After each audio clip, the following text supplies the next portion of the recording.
بسم اللہ الرحمن الرحیم۔ السلام علیکم۔ امید ہے آپ سب خیریت سے ہوں گے۔ آج جو ناول ہم شروع کرنے والے ہیں وہ ہے آب حیات۔ اگر ویڈیو پسند آئے تو لائک اور شیئر ضرور کریں اور ہمارے چینل کو سبسکرائب کریں۔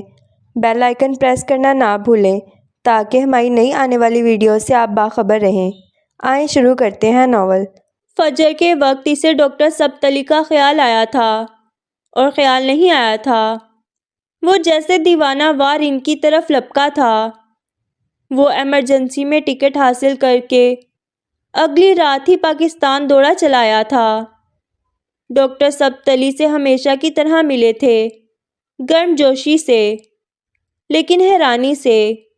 وہ کئی سالوں کے بعد اس طرح اچانک ان کے پاس بھاگتا آیا تھا۔ انہوں نے اس سے باری باری سب کی خیریت دریافت کی۔ امامہ ٹھیک ہے؟ جی۔ وہ ہمیشہ کی طرح اس دن بھی ان کی اسٹڈی میں اکیلا ان کے پاس بیٹھا تھا، سر جھکائے۔ جبریل کیسا ہے؟ انہوں نے اگلا سوال کیا۔ وہ بھی ٹھیک ہے۔ عنایا؟ وہ بھی۔ اور حمین؟ وہ بھی۔ وہ سر جھکائے ایک ایک کے بارے میں بتاتا گیا۔ ڈاکٹر سبتلی الحمدللہ کہتے رہے۔ پھر ایک لمبی خاموشی کے بعد انہوں نے اس سے مدھم آواز میں پوچھا، اور تم؟ نہیں، میں ٹھیک نہیں ہوں۔ اس بار سالار سکندر نے سر اٹھایا تھا اور پھر بچوں کی طرح بلک بلک کر رونے لگا۔ وہ دم بخور اسے دیکھتے رہے۔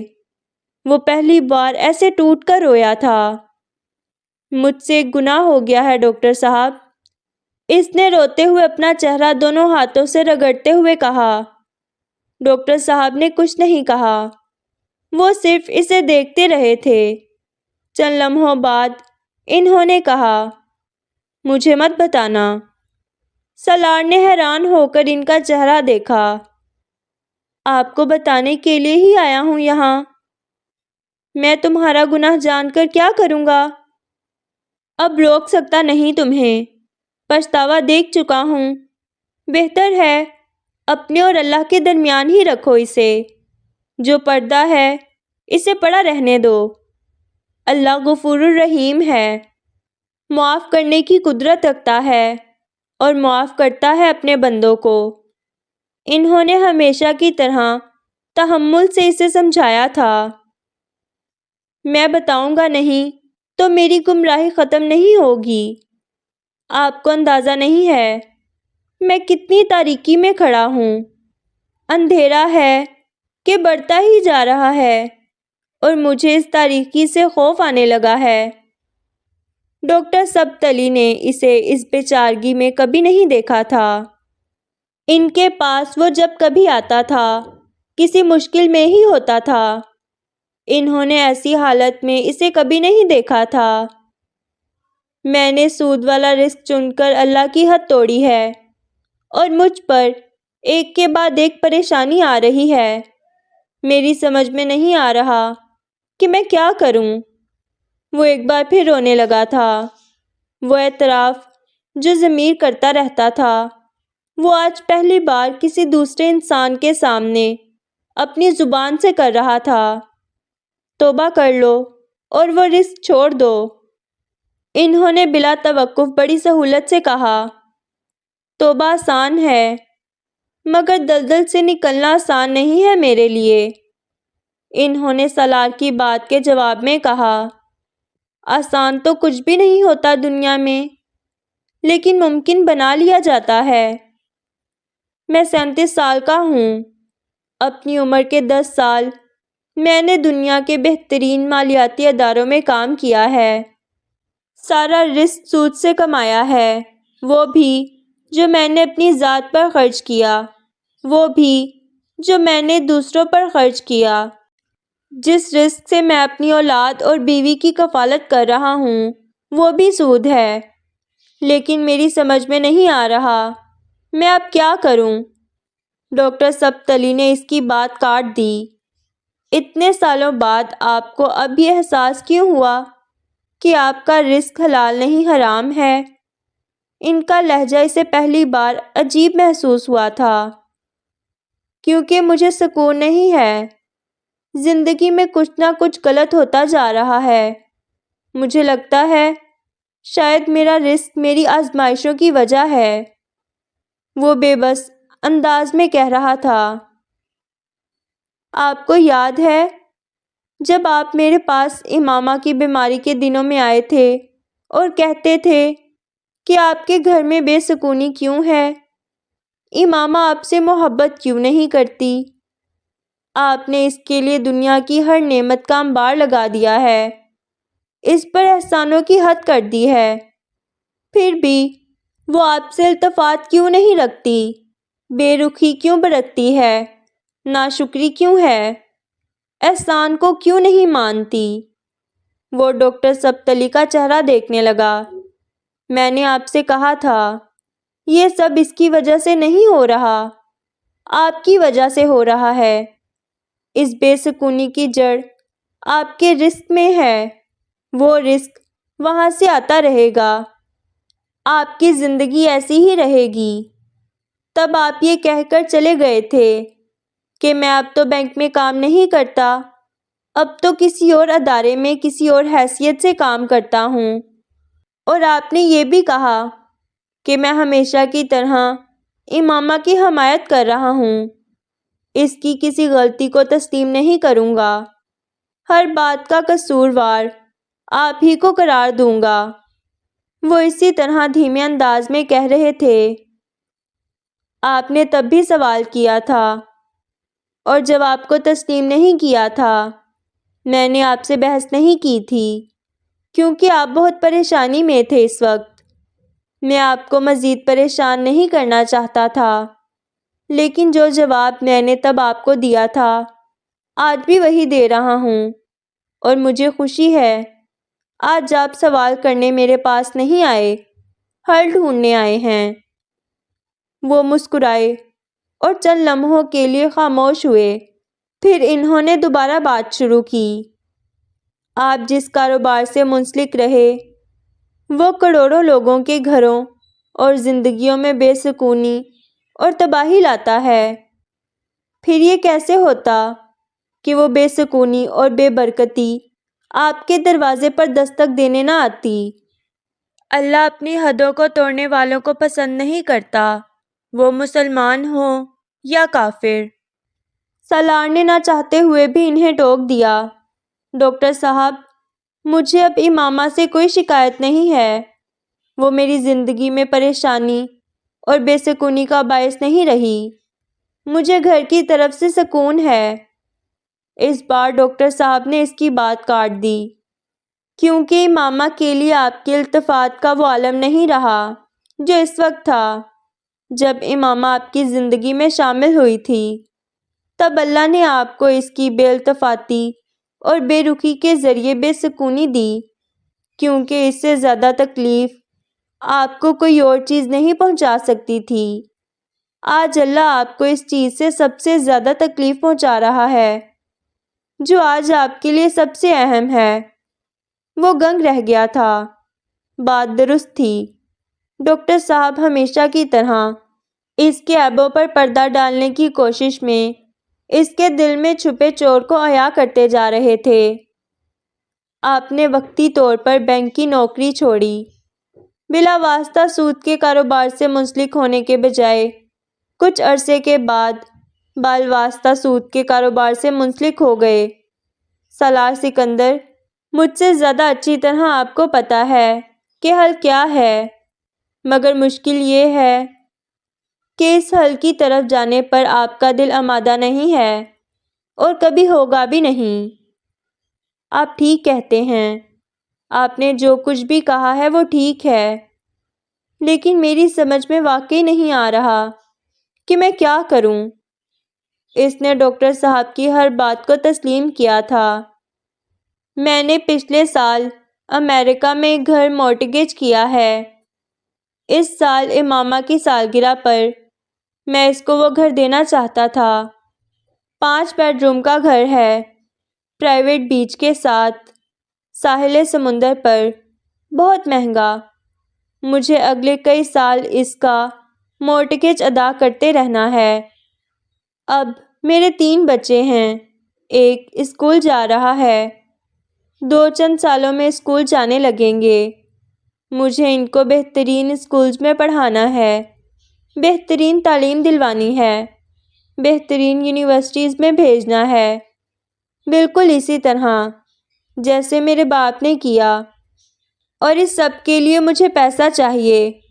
مجھے ایک پرآسائش زندگی کی عادت رہی ہے، میں ان آسائشات کے بغیر نہیں رہ سکتا، اور یہ ساری آسائشات اور لائف اسٹائل پیسہ مانگتا ہے، اور میں اگر حلال اور حرام کی سود کی بنیاد پر تفریق اور تمیز کرنے بیٹھوں گا تو پھر میں ان میں سے کچھ بھی نہیں کر سکوں گا۔ جہاں مجھے ترقی اور کامیابی نظر آتی ہے وہاں سود بھی ہے، اور جہاں سود نہیں ہے وہاں ترقی کی وہ رفتار بھی نہیں ہے جس پر میں سفر کرتا رہا ہوں۔ اب آپ مجھے بتائیں میں کیا کروں؟ میں کسی چھوٹی موٹی کمپنی میں کسی چھوٹے موٹے عہدے پر کام کر کے تھوڑا بہت پیسہ بنا کر جی سکتا ہوں، لیکن اس سے میں خوش نہیں رہ سکتا۔ وہ آرگنائزیشنز جن میں مجھے سپارک اور سکوپ دکھتا ہے، جو مجھے اپنی طرف کھینچتا ہے، وہاں کسی نہ کسی شکل میں سود کی آمیزش ہے، حرام اور حلال کا فرق نہیں ہے۔ میں کیا کروں؟ یا سب کچھ چھوڑ چھاڑ کر کسی یونیورسٹی میں فائنانس اور اکنامکس پڑھا کر زندگی گزار لوں، یا کسی کمپنی کا فائنانس آفیسر بن کر زندگی گزاروں؟ وہ جیسے پھٹ پڑا تھا، وہ ساری کنفیوژن جو ذہن میں تھی اب زبان پر آ رہی تھی، اور زبان پر آ کر جیسے اس کے اعصاب کو سکون دینے لگی تھی۔ آپ میرے رزق کو میرے ہر مسئلے کی وجہ قرار دے رہے ہیں۔ ٹھیک کہہ رہے ہیں، میں بھی اس رزق سے نجات حاصل کرنا چاہتا ہوں۔ مجھے بھی سود سے نفرت ہے، لیکن کوئی متبادل راستہ بھی نہیں ہے میرے پاس۔ وہ اب پھر سے رنجیدہ ہو رہا تھا۔ میں متبادل راستہ بھی بنانا چاہتا ہوں، لیکن اس میں بھی وقت لگے گا۔ تب تک میں کیا کروں؟ میں آج ورلڈ بینک کو چھوڑتا ہوں تو چند مہینوں میں قصہ پارینہ ہو جاؤں گا۔ کانگو میں جو ہو رہا ہے ہوتا رہے گا۔ یہ پروجیکٹ آج بند ہوا ہے، کل پھر چل پڑے گا۔ ڈاکٹر صاحب نے بڑے تحمل سے اس کی بات کاٹتے ہوئے اس سے کہا، سالار، آپ پہلے یہ فیصلہ کریں کہ وہ کیا چیز ہے جو آپ کے لیے زیادہ پریشان کن ہے، آپ کی اپنی زندگی یا دوسروں کی زندگی۔ ہم دوسروں کی زندگی کو صرف اپنی زندگی پر ترجیح تو نہیں دے سکتے۔ 2 ہی چوائسز ہوں تو ہم صرف اپنی ہی زندگی کو ترجیح دیں گے۔ ڈاکٹر ضبط علی نے جیسے اسے آئینہ دکھایا تھا۔ میرا ذہن اور زندگی اس وقت کسی دوراہے پر نہیں، چوراہے پر آ کر کھڑی ہو گئی ہے۔ 2 راستے ہوں تو انسان پھر بھی فیصلہ کر لیتا ہے، 100 راستوں کا کیا کریں؟ وہ عجیب بے بسی سے ہنسا تھا۔ آپ مسیحا نہیں ہیں، نہ ہی اللہ نے آپ کو مسیحا بننے کے لیے پیدا کیا ہے۔ آپ کو اللہ نے ایک اچھا انسان اور مسلمان بننے کے لیے پیدا کیا ہے۔ پہلے وہ فرائض پورے کریں جو اللہ کی طرف سے اور ان لوگوں کی طرف سے آپ پر عائد ہوتے ہیں جو آپ کی ذمہ داری ہیں۔ پھر ان لوگوں کی ذمہ داری کندھوں پر اٹھانے کی کوشش کریں جن کے بارے میں آپ سے کبھی ڈائریکٹ سوال نہیں کیا جائے گا۔ وہ اس کے دماغ کی گرہوں کو کھولنے لگے تھے۔ زندگی میں ہم اچھے اور برے فیصلے کرتے ہیں اور ہم ان کی قیمت چکاتے ہیں۔ آپ اپنے بچوں کے سنہری مستقبل، آسائشوں اور ایک مورٹگیجڈ گھر کی ملکیت حاصل کرنے کے لیے سود کھاتے رہنا چاہتے ہیں تو قیمت بھی آپ ہی چکائیں گے۔ آپ کسی متبادل راستے کی تلاش میں مہلت چاہتے ہیں تو بھی اختیار اور انتخاب آپ ہی کے ہاتھ میں رہے گا۔ لیکن کبھی کبھار ہم بہتر راستے اور مناسب وقت کی تلاش میں اپنی زندگی کی مہلت استعمال کر بیٹھتے ہیں۔ وہ ان کی باتیں ویسے ہی دم بخور سن رہا تھا جیسے ہمیشہ سنتا آیا تھا۔ پہلے آپ اپنے گھر کے اندر نااتفاقی اور بے سکونی سے آزمائے گئے، اب آپ اپنے کیریئر میں مشکلات سے آزمائے جا رہے ہیں۔ میری دعا صرف یہ ہے کہ اگلی آزمائش اس سے بڑی نہ ہو۔ جو گرہیں کھل رہی تھیں، ڈاکٹر سبتلی نے انہیں جیسے کاٹنا شروع کر دیا تھا۔ سالار اندر سے ہل رہا تھا۔ آپ نے مجھ سے یہ سب تب کیوں نہیں کہا جب میں آپ کے پاس آنا شروع ہوا تھا اور میں نے آپ کو بتایا تھا کہ میں بینک میں کام کرتا ہوں؟ آپ کو پتہ تھا کہ سود کے کاروبار سے منسلک ہوں، پھر تب آپ نے مجھ سے کیوں یہ ساری باتیں نہیں کہیں؟ اس طرح خبردار نہیں کیا، کبھی بھی ٹوکا نہیں۔ وہ نہ چاہتے ہوئے بھی ان سے شکایت کرنے لگا۔ میں وہ مبلغ نہیں ہوں سالار جو ہر شخص کو آتے ہی کٹہرے میں کھڑا کر دیتا ہے۔ یہ اللہ کی دنیا ہے، اور اگر اللہ کی دنیا میں اللہ انسان کو اس کی بے عملی کی باوجود خود کھوجنے، خود سیکھنے کا موقع دیتا رہتا ہے تو میں کیسے آپ کو سرزنش کرنا شروع کر دیتا؟ آپ جس رب کے ماننے والے ہیں، اس کی کتاب کو زبانی یاد کرنے اور دہراتے چلے آنے کے باوجود اس میں دیے گئے احکامات سے ردگردانی کر رہے ہیں۔ آپ جس نبی صلی اللہ علیہ وآلہ وسلم کے پیروکار ہیں، اس نبی صلی اللہ علیہ وآلہ وسلم کی سنت اور احکامات پر عمل کرنے کو تیار نہیں۔ آپ جس عورت کے عشق میں گرفتار ہیں، اس کے اصرار پر بھی اس رزق کو چھوڑ نہیں پا رہے، تو ڈاکٹر سبتلی آپ کو کیسے بدل دیتا، کیسے روک دیتا؟ وہ پانی پانی ہوا تھا اور ہوتا ہی گیا تھا۔ میں آپ کو منع کرتا، ڈراتا، آپ میرے پاس آنا ہی چھوڑ دیتے۔ میں نے سوچا آتے رہیں گے، بدل جائیں گے۔ آپ کو یاد ہے جب میں نے آپ سے پہلی ملاقات میں اپنی کچھ کتابیں آپ کو دی تھیں کہ ان کا مطالعہ کیجیے گا؟ وہ اپنے علم کی دھاک بٹھانے کے لیے نہیں کیا تھا، آپ کو یہی جتانا چاہ رہا تھا کہ آپ جس اقتصادی اور مالیاتی سسٹم کے ساتھ منسلک تھے وہ غیر اسلامی تھا، جائز اور حلال نہیں تھا، سود پر کھڑا کیا گیا تھا۔ اور میں نہیں مانتا ان کتابوں کے مطالعے کے دوران یہ خیال آپ کے ذہن میں نہ آیا ہو کہ آپ کا رزق سود سے آلودہ ہو رہا ہے۔ میں نہیں مانتا۔ میرے پاس اتنی باقاعدگی سے لیکچرز کے لیے آتے رہنے کے باوجود آپ نے کبھی ان لیکچرز میں سود یا ربا کے حوالے سے کوئی ممانعت، کوئی درس نہ سنا ہو، اور آپ کو یہ خیال نہ آیا ہو کہ جس کی ممانعت اور مذمت کی جا رہی ہے وہ وہی رزق ہے جو آپ بھی کما رہے تھے۔ وہ ان کی باتوں کے جواب میں بولنے کے قابل ہی نہیں رہا تھا۔ وہ ٹھیک کہہ رہے تھے۔ اس نے کئی بار ڈاکٹر سبتلی کو سود کے حوالے سے بات کرتے سنا تھا۔ وہ فوٹوگرافک میموری رکھتا تھا اور آج بھی ہر وہ سوال دہرا سکتا تھا ان کے جواب کے ساتھ جو کسی نے ڈاکٹر سبتلی سے اس حوالے سے پوچھا تھا۔ اسے یاد تھا جب اس نے پہلی بار ڈاکٹر سبتلی کو سود کے حوالے سے بات کرتے ہوئے سنا تھا تو وہ بہت خفیف ہوا تھا۔ صرف وہی نہیں، وہاں پر موجود وہ سارے افراد جو بینکس یا انویسٹمنٹ کمپنیز سے منسلک تھے۔ کسی نے ڈاکٹر صاحب سے یہ سوال کیا تھا کہ آخر ربا یا سود میں ایسی خرابی کیا ہے؟ قرآن پاک اس کو حرام اور کاروبار کے منافع کو حلال کرتا ہے۔ ڈاکٹر صاحب نے تب یہ جواب دیا تھا، سود اسلام کی بنیاد کے خلاف ہے۔ ہمارا دین جن کچھ بنیادوں پر کھڑا ہے اس میں سے ایک انسانی ہمدردی اور مدد کا اصول ہے۔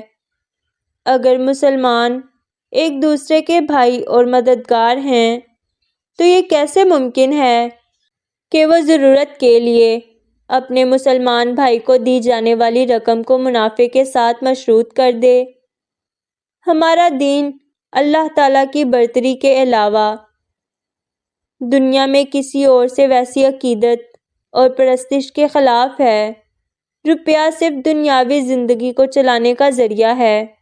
اس روپے کو ہم اگر اپنا مقصد حیات بنا کر سرمایہ داری کے اصول اپنا لیں گے تو ہم اس انسان کو اشرف المخلوقات کے درجے سے ہٹا کر دولت کو اس مرتبے پر فائز کر دیں گے۔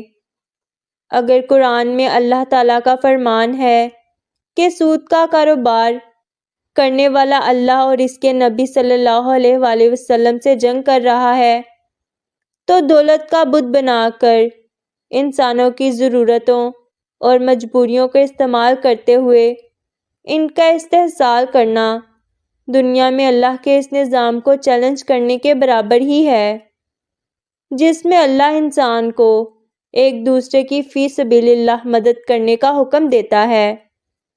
اگر اللہ کو ایک ماننے والا اور نبی کریم صلی اللہ علیہ وآلہ وسلم کو آخری پیغمبر ماننے والا بھی صرف خدا خوفی اور خدا ترسی کے لیے ایک دوسرے مسلمان کو منافع لیے بغیر کچھ دینے پر تیار نہیں، تو مسلمان اور کافر میں فرق کیا ہے؟ کافر دولت کے حصول اور اس کی بڑھوتری کے لیے بہت سارے خدا پوجتا ہے، مسلمان تو اللہ کی عبادت صرف اللہ کی خوشنودی اور اخروی زندگی کے لیے کرتا ہے۔ وہ تو رزق میں کشادگی اور نعمتوں کے عطا کیے جانے کو اللہ کی عبادت کے ساتھ مشروط نہیں کرتا۔ اسے ڈاکٹر سبتلی کی ایک ایک بات یاد تھی، کیونکہ ان کے الفاظ کئی راتوں تک اس کے لیے بازگشت بنے رہے تھے۔ جب انسان کا ایمان اللہ کی ذات پر کمزور ہوتا ہے اور اس میں توکل نہیں ہوتا تو پھر اس کا اعتقاد دنیاوی چیزوں میں بڑھ جاتا ہے، روپے میں، مال و زر میں، بچتوں اور جمع پونجیوں میں۔ وہ اللہ کی ذات کو باہر رکھ کر بیٹھ جاتا ہے، اپنا مستقبل پلان کرنے۔ اپنا پیسہ جوڑوں گا تو اس سال یہ لوں گا، کسی رشتہ دار یا ضرورت مند کی مدد کروں گا، تو پھر قرض واپس نہ ملنے پر اتنا پیسہ ڈوب جائے گا، اتنے سال میں گھر بنا لینا چاہیے، کون سے سال کون سی گاڑی ہونی چاہیے، بچوں کو پڑھانے کے لیے بھی پائی پائی جوڑنی ہوگی، بیٹیوں کی شادی کے لیے بھی پیسہ ہاتھ میں ہونا چاہیے، بیماری کا علاج بھی پیسے سے ہوتا ہے۔ ان ساری چیزوں کے بارے میں سوچتے سوچتے انسان کو پتہ ہی نہیں چلتا وہ کب اللہ کی ذات کو پیچھے کرتے روپے کو آگے لے آتا ہے، روپے سے ایسا رشتہ جوڑ بیٹھتا ہے کہ اس سے علیحدگی کا تصور بھی نہیں کر پاتا، اس کی افزائش اور بڑھوتری پر خوشی سے پاگل ہو جاتا ہے، اس سے سانسیں بنا لینے پر اپنی اور اپنے بچوں کی زندگی اور مستقبل کو محفوظ سمجھتا ہے۔ یہ اس پیسے کی حرص کا شیطانی اثر ہے جس سے انسان کو لگتا ہے دنیا کا سسٹم چلتا ہے، حالانکہ دنیا کا نظام تو اللہ چلاتا ہے۔ وہ لمحہ بھر میں سالوں کی جمع پونجی خاک کر دے، اللہ کو نظر انداز کر کے حرام کے ذریعے بنائے جانے والے اثاثوں کو انہی کے ہاتھوں تباہ و برباد کر دے، پھر انسان کیا کرے گا؟ وہ سارے جواب اسے آج بھی یاد تھے جنہوں نے اسے تب بے چین کیا تھا، لیکن قائل نہیں۔ وہ مغربی تہذیب اور تعلیم جس میں اس نے ساری عمر پرورش پائی تھی، وہ ترقی کو انسان کی منزل قرار دیتی ہے اور اس منزل کے حصول کے لیے قانونی اور غیر قانونی کی تفریق تو کرتی ہے، حرام اور حلال کی نہیں۔ وہ مغربی معاشرہ جو سود کے ستونوں پر کھڑا اسی کا بیج بو رہا تھا، اسی کا پھل کھا رہا تھا، وہ منافع کے اس طریقے کو جائز قرار دیتا تھا جو اخلاقیات اور انسانیت کے بنیادی اصولوں کی تذلیل اور تضحیک کر کے کھڑا کیا گیا تھا۔ مغربی مالیاتی نظام یہود نے قائم کیا تھا اور دنیا کے معیشت کو اس مالیاتی نظام نے آکٹوپس کی طرح جکڑا ہوا ہے۔ دنیا میں مالیاتی نظام کے وہ بانی تھے اور اس کو مؤثر ترین بنانے میں قابل رشک حد تک کامیاب۔ وہ سود جو بنی اسرائیل کے زوال اور اس پر آنے والے بار بار کے عذاب کی وجہ بنتا رہا تھا، وہ آج بھی نہ صرف اس سے چپکے ہوئے ہیں بلکہ اس کو مسلمان قوم کے اندر تک اس طرح پھیلا چکے ہیں کہ اب یہ سودی نظام دنیا میں کسی بھی خطے میں بسنے والے مسلمانوں کے خون اور خمیر میں رچنے بسنے لگا ہے۔ وہ اس کو صحیح اور جائز قرار دینے کے لیے تو جہاد دینے لگے ہیں، اور یہ وہ امت محمدی تھی جن کے لیے قبلہ بدلا گیا تھا اور جنہیں بنی اسرائیل سے امامت لے کر دی گئی تھی۔ ڈاکٹر سبتلی کی وہ سب باتیں اس کے ذہن پر تب کنکریاں برساتی تھیں تو آج ہتھوڑے برسا رہی تھیں۔ تم کیا سوچ رہے ہو سالار؟ وہ اس کی اتنی لمبی خاموشی سے پریشان ہوئے تھے۔ انہیں لگا شاید انہوں نے کوئی زیادہ سخت بات کہہ دی تھی اسے۔ میں کیا سوچوں گا اب؟ میرے ہاتھ اتنے لتھڑے ہوئے ہیں کہ سمجھ میں نہیں آ رہا اب اس سب سے نکلوں کیسے، کیا کروں؟ اس نے جیسے اپنی مشکل ڈاکٹر صاحب کے سامنے رکھ دی۔ آپ اللہ سے دعا کریں، وہ راستہ نکالے گا آپ کے لیے، اور وہ راستہ ہو جو دوسروں کی زندگی سنوار دے۔ وہ ان کی بات نہیں سمجھ پایا، لیکن اس نے آمین کہا تھا۔ نام اللہ اور اس کے رسول صلی اللہ علیہ وآلہ وسلم سے جنگ کرنے کی جسارت کرنے والوں میں سے ہونا چاہتا ہوں۔ نام اللہ اور اس کے رسول صلی اللہ علیہ وآلہ وسلم سے جنگ کرنے کی جسارت کرنے والوں میں سے ہونا چاہتا ہوں، نام اللہ کی حدود توڑنے والوں میں سے۔ اگر اس پورے سسٹم کا حصہ بنا رہا تھا تو صرف اس لیے کہ میری خواہش تھی کہ کبھی میں کوئی ایسا سسٹم بنا سکوں جو سود پر مبنی نہ ہو اور پھر بھی قابل عمل ہو اور منافع بخش بھی۔ غلطی صرف یہ تھی کہ یہ خواہش رکھتے ہوئے بھی کوشش کبھی نہیں کی۔ ضروریات زندگی اور خواہشات کا ایک ڈھیر میرے راستے میں آ گیا جس نے میری ترجیحات کو بدل دیا، لیکن میں آپ سے وعدہ کرتا ہوں کہ دوبارہ آپ کے پاس سود کے حوالے سے کوئی سوال کبھی نہیں لے کر آؤں گا، حل لے کر آؤں گا۔ ڈاکٹر صاحب اس کی بات پر مسکرا دیے تھے۔ میں تمہارے لیے دعا کروں گا۔ میں اپنی زندگی کے آخری حصے میں ہوں اور اپنی ساری زندگی بے حد خواہش رکھنے کے باوجود اس سسٹم کو تبدیل کرنے کے لیے کچھ نہیں کر سکا، بس کتابیں لکھ سکا، تجاویز دے سکا، لوگوں کو خبردار کرتا رہا، لیکن عملی طور پر کچھ نہیں کر سکا۔ میں نہ تمہارے جتنا ذہین تھا، نہ تمہارے جتنا قابل، نہ تمہارے جتنا بارسوخ۔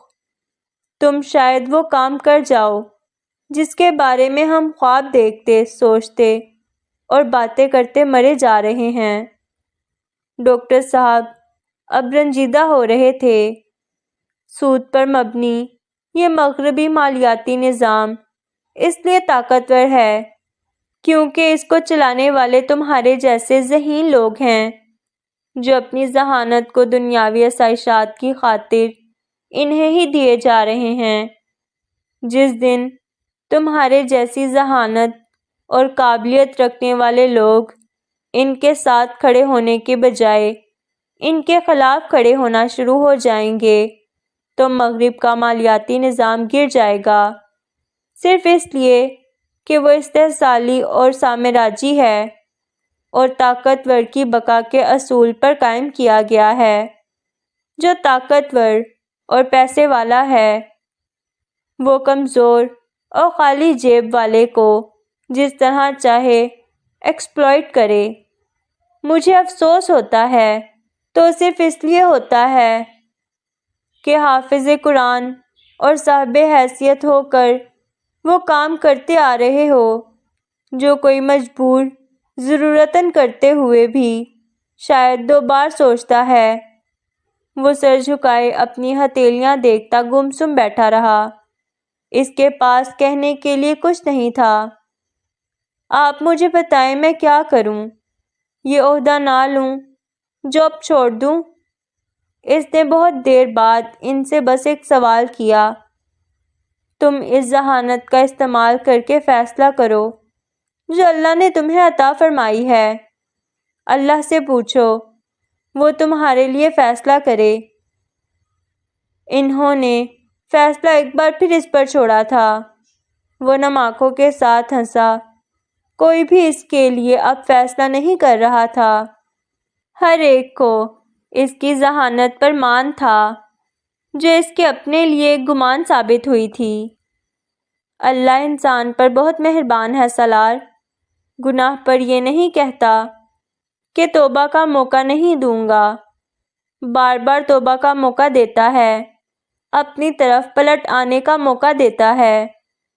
وہ اب اس کے زخموں پر مرہم رکھنے کی کوشش کر رہے تھے۔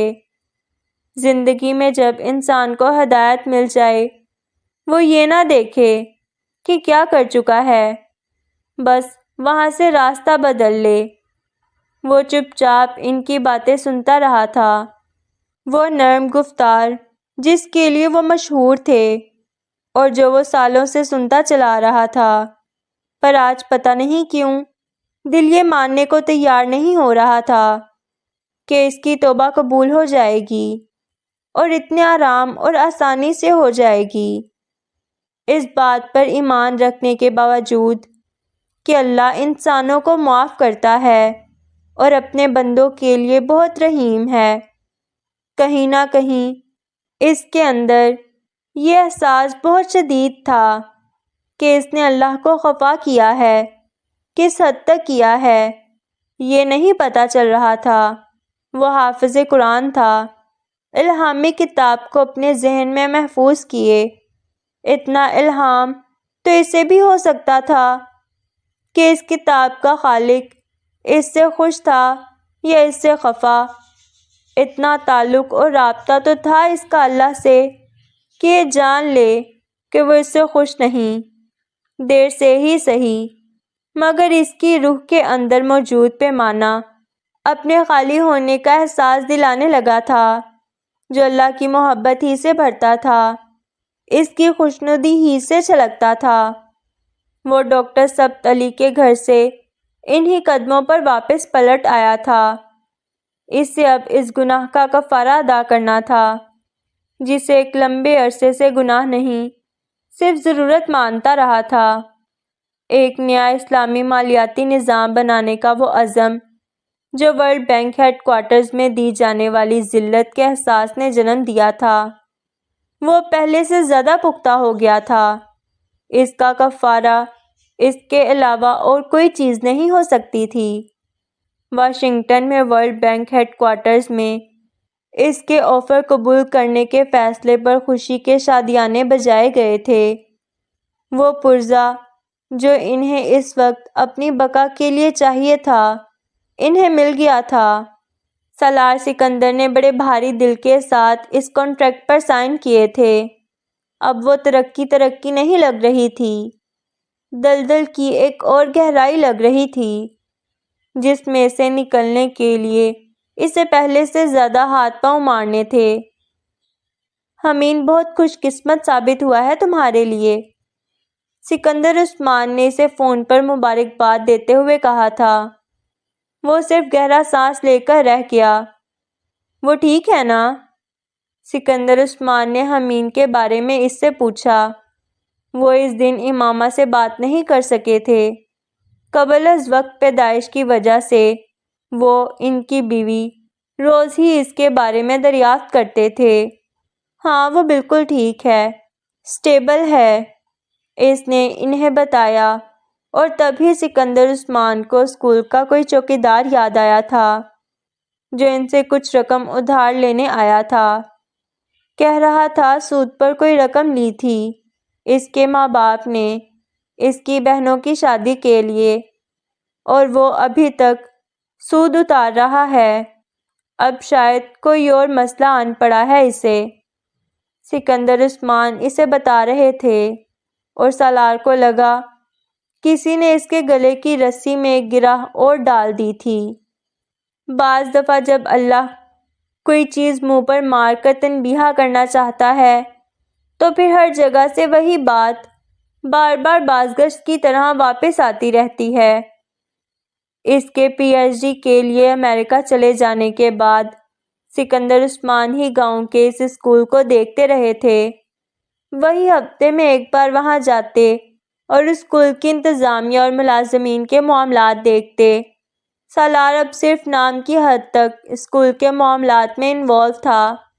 آپ اس کی مدد کریں، اس کا قرضہ اتار دیں، سالار نے ان سے کہا۔ ہاں، تاکہ وہاں لائن لگ جائے قرض مانگنے والوں کی۔ سکندر عثمان نے سنجیدگی سے کہا۔ ہمیں کیا پتا وہ سچ بول رہا ہے یا جھوٹ؟ ایک کا قرض اتاریں گے، پورا گاؤں اپنا اپنا قرض لے کر آ کھڑا ہوگا اسکول میں۔ کسی نے بھینس کے لیے لیا ہوگا، کسی نے فصل کاشت کرنے کے لیے، کسی نے ٹیوب ویل لگوانے کے لیے اور کسی نے بیٹی کی شادی کے لیے۔ یہاں گاؤں دیہات میں 70% لوگ سود پر ایک دوسرے سے قرضے لیتے بھی ہیں اور دیتے بھی۔ یہ ان کی زندگی اور کاروبار کا سائیکل ہے۔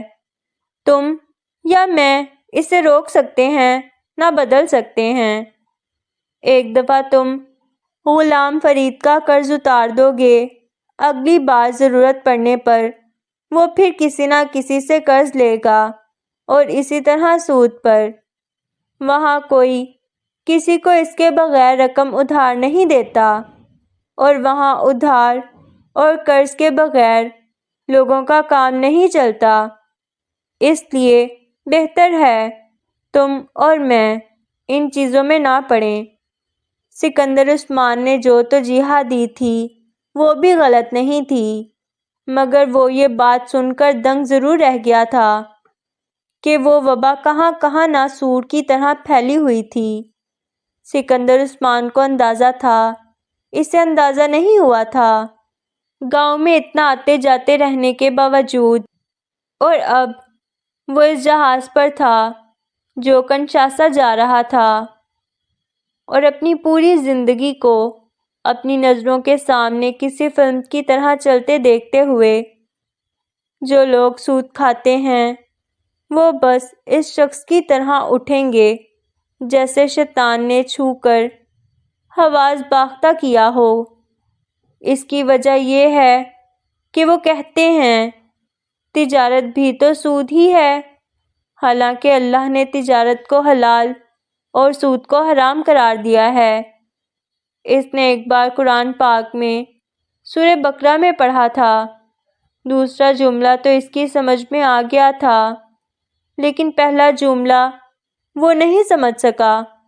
وہ آج اس کی سمجھ میں آ رہا تھا۔ وہ اس شخص کی طرح اٹھیں گے جسے شیطان نے چھو کر حواس باختہ کیا ہو۔ اس کیفیت میں تو وہ تھا، حلق پر ہاتھ پڑا تھا سالار سکندر کے۔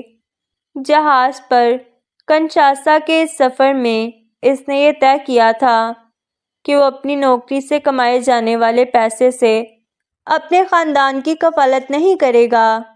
اس کے لیے کسی بھی اور ذریعے سے ان کی کفالت اتنا بڑا مسئلہ نہیں تھا۔ وہ بہت سی امریکن یونیورسٹیز میں لیکچرز کے لیے مدعو ہوتا رہا تھا۔ وہ ان کے لیکچرز کے لیے اسے معاوضہ بھی دیا جاتا رہا تھا۔ اس سے پہلے اس نے جاب کے علاوہ ان دوسرے ذرائع کے بارے میں غور نہیں کیا تھا جہاں کام کر کے وہ اتنا رزق بخوبی کما لیتا کہ کم از کم اس اسٹیج پر اسے اس ذمہ داری کو اٹھانے میں دقت محسوس نہیں ہوتی۔ اسے اب ورلڈ بینک کی نائب صدارت صرف 2 چیزوں کے لیے چاہیے تھی۔ وہ قرض سر سے اتار دیتا جو ایباکا نے اس کے لیے چھوڑا تھا، اور وہ کچھ مہلت حاصل کر لیتا۔ سود سے پاک پہلے بین الاقوامی اسلامی مالیاتی ادارے کی تشکیل کے لیے مقصد بہت بڑا تھا، وسائل بھی اتنے ہی درکار تھے۔ دماغ کہتا تھا سب کچھ ہو سکتا ہے، ناممکن کچھ نہیں۔ دل کہتا تھا بے وقوفی کے سوا کچھ نہیں، اور ضمیر کہتا تھا راستہ ہے تو یہی ہے۔ اور اللہ، زندگی میں پہلی بار جیسے اللہ نے بھی اس آزمائش کے لیے فیصلہ اس پر چھوڑ دیا تھا۔ اندر کی وہ آواز بالکل خاموش تھی جو ہمیشہ اس کی رہنمائی کرتی تھی۔ سالار سکندر کو اگر یہ وہم تھا کہ اللہ اس سے خفا تھا تو وہ صرف وہم نہیں تھا۔ اس کا ہاتھ پکڑے وہ اسے اب کسی راستے پر لے جانے لگا۔ ایک قدم، دوسرا قدم، تیسرا، وہ ٹھٹک کر رک گئی۔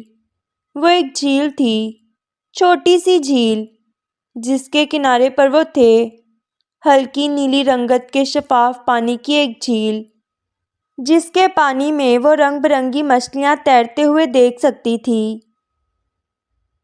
اور اس کی تہہ میں بے شمار رنگوں کے موتی، پتھر، سیپیاں۔ جھیل کے پانی پر آبی پرندے تیر رہے تھے، خوبصورت راج ہنس۔ جھیل کے چاروں طرف پھول تھے، اور بہت سے پھول جھیل کے پانی تک چلے گئے تھے، کچھ پانی کی سطح پر تیر رہے تھے، مگر اس کے قدموں کو ان میں سے کسی چیز نے نہیں روکا تھا۔ اس کے قدموں کو روکنے والی شے جھیل کے کنارے پر موجود لکڑی کی وہ خوبصورت چھوٹی سی کشتی تھی جو پانی میں ہلکورے لے رہی تھی۔ اس نے بے اختیار کھلکھلا کر اسے دیکھا۔ یہ میری ہے؟ وہ مسکرا دیا۔ وہ اپنا ہاتھ چھڑا کر بچوں کی طرح بھاگتی کشتی کی طرف گئی۔ وہ اس کے پیچھے لپکا۔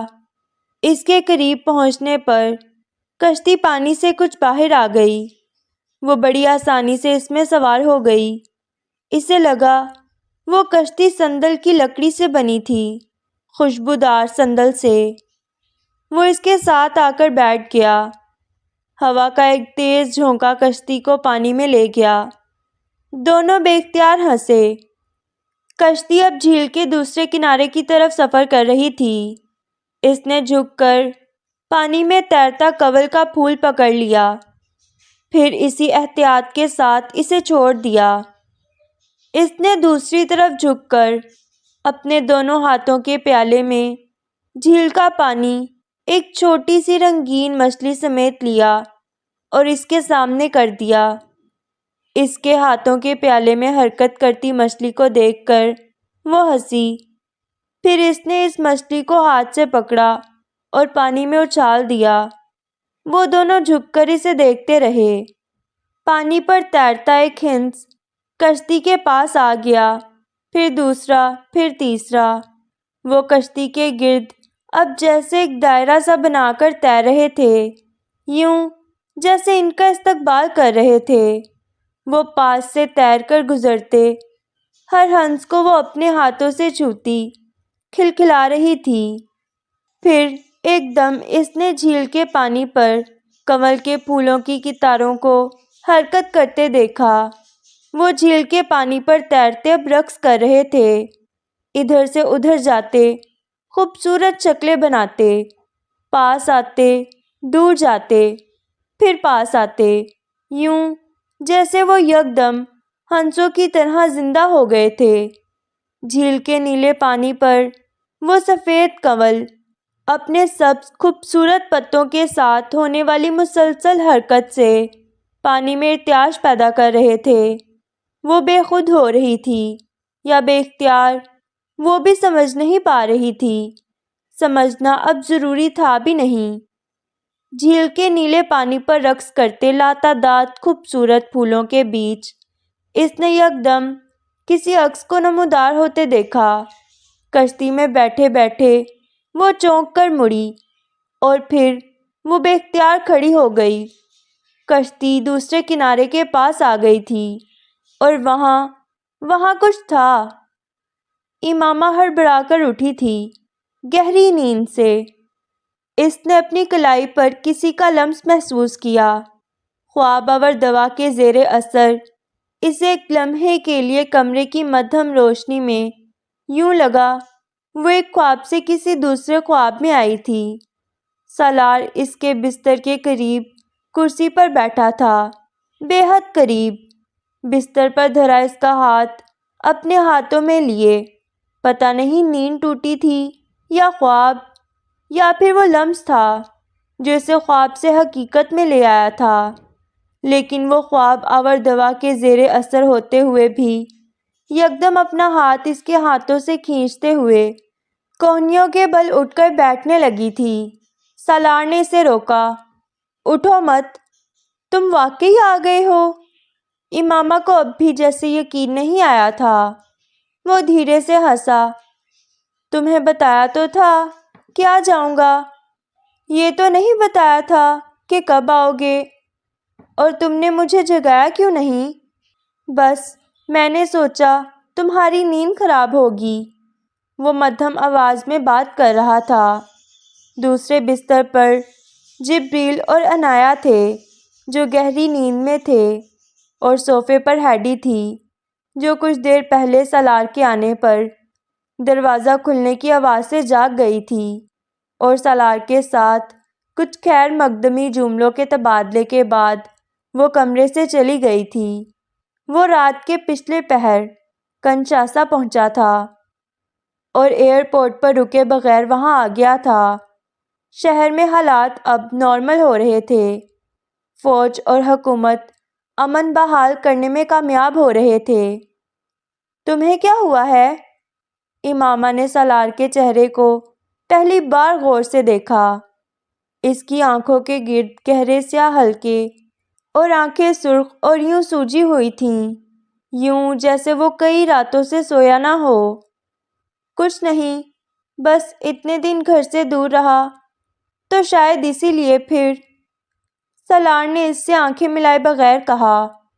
امامہ نے اس کی بات کاٹ دی۔ اسے یکدم اپنا خواب یاد آ گیا تھا۔ سالار، تمہیں پتہ ہے ابھی میں خواب میں کیا دیکھ رہی تھی؟ سالار نے چونک کر اسے دیکھا۔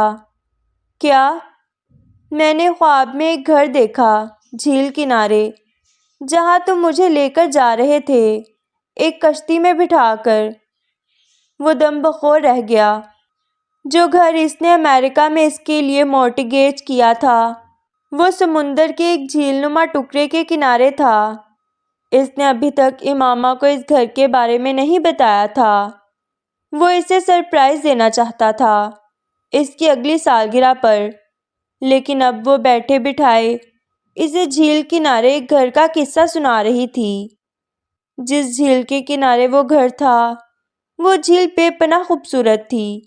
سفید کنول کے پھولوں سے بھری ہوئی نیلے پانی کی جھیل جس میں ہر طرف راج ہنس تیر رہے تھے اور پانی میں رنگ برنگی مچھلیاں، اور کشتی ٹھنڈی ہوا کے جھونکوں سے خود ہی چل رہی تھی، اور جھیل کے کنارے پھولوں بھری جھاڑیاں تھیں۔ رنگ برنگ کے پھول سبزے کی طرح پھیلے ہوئے تھے اور پھول ٹوٹ ٹوٹ کر پانی پر بہتے چلے جا رہے تھے۔ وہ بول نہیں پا رہا تھا۔ جس جھیل کے کنارے اس نے گھر خریدا تھا وہ بھی کچھ ایسی ہی تھی۔ اس کے گرد بھی پھول تھے، آبی پرندے اور راج ہنس بھی، اور کنول کے پھول بھی، اور اس جھیل کے کنارے جتنے گھر تھے ان سب کی کشتیاں بھی اس پانی پر رہتی تھیں۔ بس فرق یہ تھا کہ ان میں سے کوئی لکڑی کے چپو والی کشتی نہیں تھی جیسا نقشہ وہ کھینچ رہی تھی۔ ایک لمحے کے لیے اسے محسوس ہوا امامہ کو شاید اس گھر کا پتہ چل گیا تھا۔ شاید اس نے اس کے لیپ ٹاپ میں اس گھر کی تصویریں دیکھ لی تھیں اور اب وہ جان بوجھ کر اسے چھیڑنے کی کوشش کر رہی تھی۔ لیکن اگر ایسا بھی تھا تو اس نے کب لیپ ٹاپ دیکھا تھا؟ پچھلے کئی دنوں میں تو یہ نہیں ہو سکتا تھا کیونکہ اس کا لیپ ٹاپ اس کے پاس تھا، اور اگر یہ اس سے پہلے ہوا تھا تو پھر وہ اس وقت ان حالات میں وہ خواب کیوں سنا رہی تھی؟ وہ الجھا تھا اور بری طرح الجھا تھا۔ وہ گھر کیسا تھا؟ وہ کریدے بغیر نہیں رہ سکا۔ شیشے کا۔ سالار کے رونگٹے کھڑے ہونے لگے۔ اس کا مورٹگیج کیا ہوا گھر بھی شیشے ہی کا تھا، لیکن مجھے اس کے اندر کچھ نظر نہیں آیا۔ وہ شیشے کا تھا لیکن اندر کچھ نظر نہیں آ رہا تھا، اور میں کشتی سے اتر کر گھر کے اندر جانا چاہتی تھی تو تبھی میری آنکھ کھل گئی۔ وہ بہت مایوس نظر آ رہی تھی، یوں جیسے اسے بہت افسوس ہو رہا تھا۔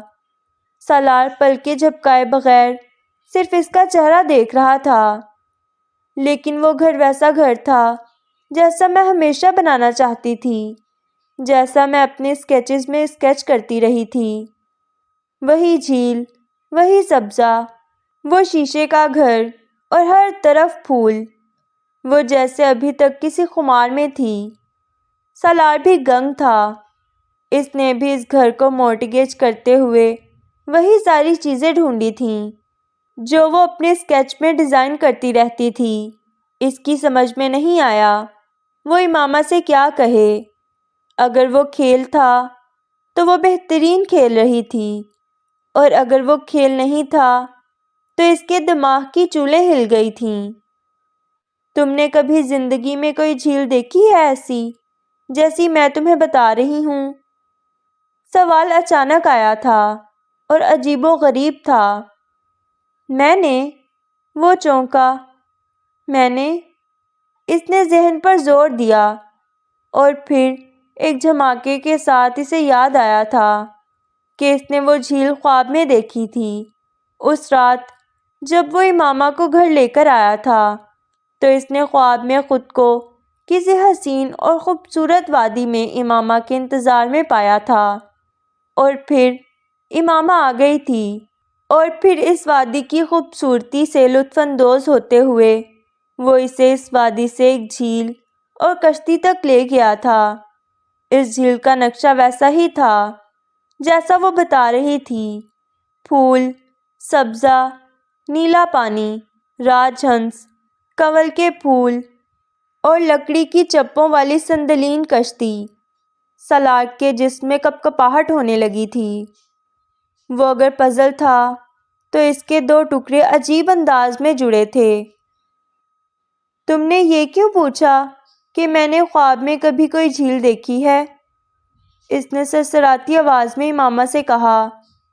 تمہیں یاد ہے حرم پاک کے بارے میں دیکھا جانے والا وہ خواب جس کا ایک حصہ میں نے دیکھا تھا تو ایک حصہ تم نے بھی دیکھا تھا، اور ایک ہی رات؟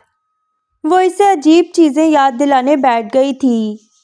میں نے سوچا شاید یہ بھی ویسا ہی کوئی خواب ہو، شاید وہ گھر تم اندر سے دیکھ چکے ہو جو مجھے نظر نہیں آیا۔ وہ بچوں جیسے اشتیاق کے ساتھ اس کا چہرہ دیکھ رہی تھی، یوں جیسے وہ کہے گا، ہاں میں اس گھر کو اندر سے دیکھ چکا ہوں۔ سالار کسی بت کی طرح اس کا چہرہ دیکھتا رہا۔ یقیناً اس خواب کے دو ہی حصے تھے، لیکن وہ امامہ سے پچھلے حصے کا گواہ تھا۔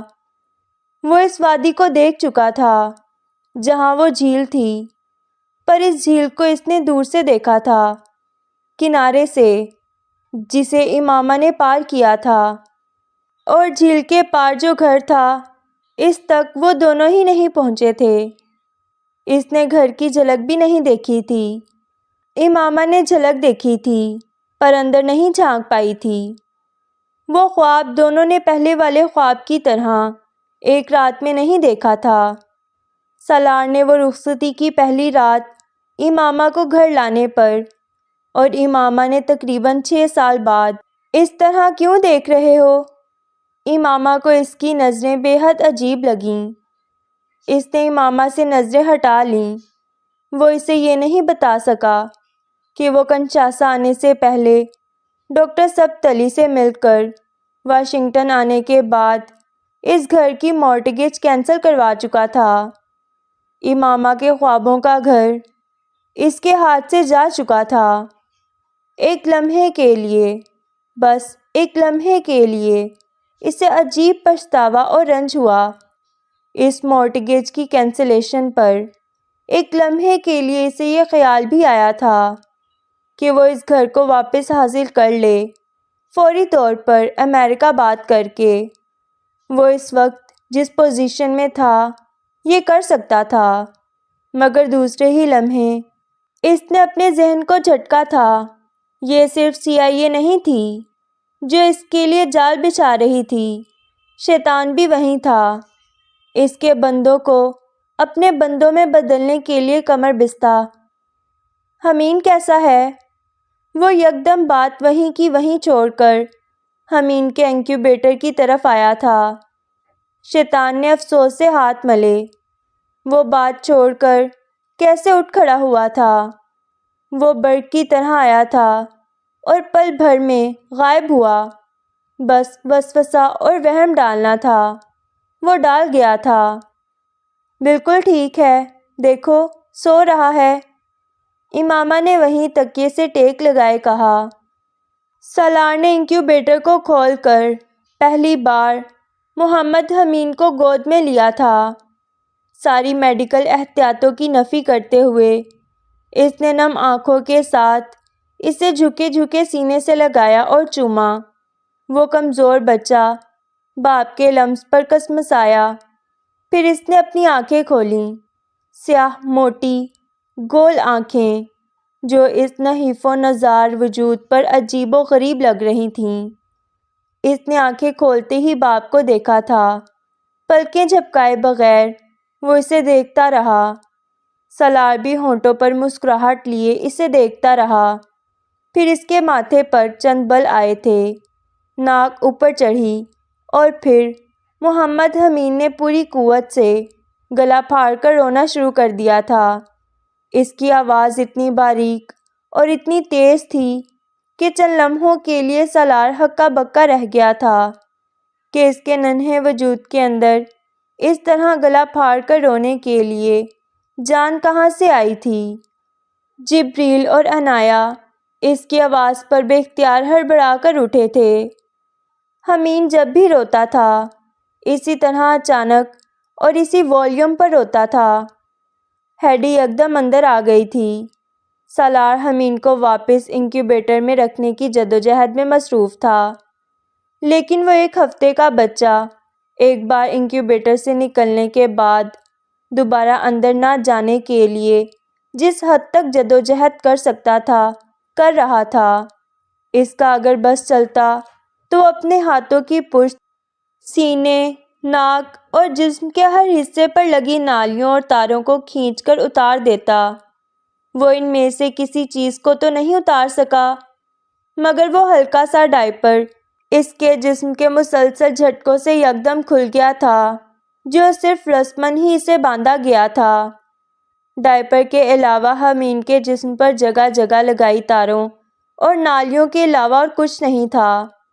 وہ یکدم ہی ٹارزن کے بچے جیسے حلیے میں آ گیا تھا۔ بستر سے چھلانگ لگا کر باپ کی طرف بھاگتے جبریل نے اپنے چھوٹے بھائی کے اس دلیرانہ اقدام پر بے اختیار چیخ مار کر آنکھوں پر ہاتھ رکھا تھا۔ بابا، بیبی از نیکڈ، بابا بیبی ننگا ہے۔ اس نے جیسے بے یقینی سے آنکھوں کو ہتھیلیوں سے ڈھانپنے کا اعلان کیا تھا۔ وہ آنکھیں بند نہ کر لیتا تو بے شرمی کے اگلے مظاہرے پر یقیناً پتھر کا ہو جاتا، کیونکہ بیبی اس طرح گلا پھاڑ پھاڑ کر روتے ہوئے ڈائپر سے نجات حاصل کرنے کے بعد اب اس پانی سے بھی فراغت حاصل کر رہا تھا جو ٹیوبز کے ذریعے اس کے اندر منتقل کیا جا رہا تھا۔ حمین ہیڈی کو تھماتے ہوئے سالار بے یقینی سے پیشاب سے بھیگی ہوئی اپنی شرٹ کو دیکھ رہا تھا۔ یہ کارنامہ اس کے پہلے 2 بچے کبھی نہیں کر سکے تھے۔ تم نے پتہ نہیں اسے کیسے پکڑا ہے، کتنے سخت ہاتھ لگائے ہیں کہ وہ اس طرح رو رہا ہے۔ ہیڈی، لیڈی ڈاکٹر کو بلاؤ، بلکہ اسے مجھے دو۔ نہیں، میں آتی ہوں۔ امامہ اس کی حالت کو مکمل طور پر نظر انداز کیے اپنے روتے ہوئے بیٹے کی طرف متوجہ اپنے بستر سے بے قراری کے عالم میں اتر رہی تھی۔ بابا، can I open my eyes? بابا، میں اپنی آنکھیں کھول لوں؟ جبریل اندھوں کی طرح ہاتھ پھیلائے باپ کو ڈھونڈتے لڑکھڑاتے قدموں سے آنکھیں بند کیے سالار کی طرف آ رہا تھا۔ وہ اس چھوٹے بھائی کی بے پردگی دیکھنے پر تیار نہیں تھا جو اس وقت لٹل اسٹورٹ کی طرح چلاتے ہوئے انکیوبیٹر سے باہر کودنے کو تیار تھا۔ عنایا ایک بار ہڑبڑا کر جاگنے کے بعد سالار کی طرف متوجہ ہوئے بغیر دوبارہ سو چکی تھی۔ سالار نے جبریل کے پھیلے ہاتھوں کی طرف ہاتھ بڑھایا، ہمیشہ کی طرح زمین پر پنجوں کے بل بیٹھتے ہوئے۔ یہ وہ زندگی اور دنیا تھی جو اس کے ہاتھ سے پھسلتے پھسلتے رہ گئی تھی۔ اس کی انگلیوں کی پوروں تک جا کر واپس پلٹی تھی یہ زندگی، یہ آوازیں، اس کا خاندان، وہ کمرہ، اس میں موجود دو ننھے منھے وجود جو اس کے وجود کی تکمیل کرتے تھے۔ یس یو کین، اس نے اسی طرح جبریل کو خود سے لپٹائے ہوئے بھرائی ہوئی آواز میں کہا۔ جبریل نے آنکھیں کھول کر سب سے پہلے چور نظروں سے حفظ ما تقدم کے طور پر انکیوبیٹر کو دیکھا جہاں اب حمین ہیڈی اور امامہ کے وجود کے پیچھے چھپ گیا تھا۔ وائی آر یو کرائنگ پاپا؟ پاپا آپ کیوں رو رہے ہیں؟ باپ کی طرف متوجہ ہوتے ہی اس نے پہلی نظر میں ہی اس کی آنکھوں میں آنسو دیکھے تھے اور اس کے جملے نے امامہ کو بھی پلٹ کر دیکھنے پر مجبور کر دیا تھا۔ سالار کی پشت اب اس کی طرف تھی اور وہ جبریل کو لپٹائے چومے جا رہا تھا۔